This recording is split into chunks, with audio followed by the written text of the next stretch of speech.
remember, Grant, and I think everybody else remembers too, on the stage for that town hall, the sheriff was talking about how important it was to release this video.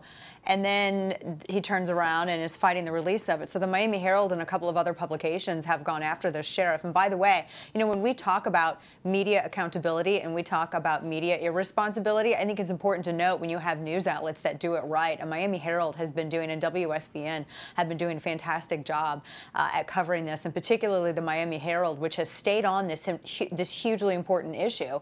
And the sheriff says, well, I can't release this footage. Grant, he's telling everyone he can't release the footage because, oh, it's an ongoing investigation and it shows too much about the security plan. But the Miami Herald and a bunch of legal experts whom they've interviewed say, hold up, that's a pretty specious argument considering the building that this footage is going to be demolished. It's no longer in use. And actually, there's nothing that would hurt any investigation by releasing this video. None of your arguments make any sense. They don't hold any legal water. So now the sheriff is locked in a legal battle with Miami Herald and these other publications because he's now refused to release this video. And I think that we all should be asking why. Why has he refused to release this? This was something, Grant, I know you remember this. He championed this. He said, we have to release this video. We're going to show everybody exactly what happened. And then as it came out that it was under his office, under his command, it was actually this dereliction of duty that's on his hands.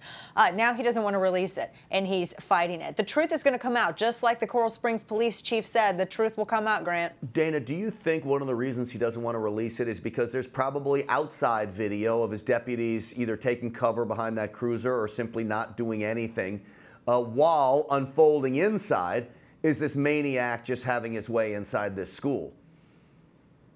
No, possibly. I mean, we know that there was some sort of stand-down order given. We know that there was a perimeter. Everyone was worrying about putting this perimeter up when all of this was transpiring inside of the school. I think it's going to really show exactly what the Broward sheriff did and what incompetency looks like here in video form, and that's going to be a very difficult thing to watch. And I wish that more news outlets were focusing on this. I wish Snopes was focusing on this as much as they focus on my hair and my appearance, but this is the real story right here with this sheriff, and kudos to Miami Herald for really their dogged pursuit of this. They want the truth. They want to figure out what happened. They want to know, what was this sheriff doing? Why is it, you know, you had the mother that called the sheriff's office saying that her son had guns and had used them on people before, including putting one to someone's head. You had neighbors, cousins, the murderer himself that called. Why was nothing done, particularly when other stories, Grant, have emerged of a student trying to, again, the copycat stuff, because the media glorifies these sorts of murderers. Someone tried to attempt to do the same thing, but after one threat, that person was promptly arrested. Why didn't the Broward sheriff do this?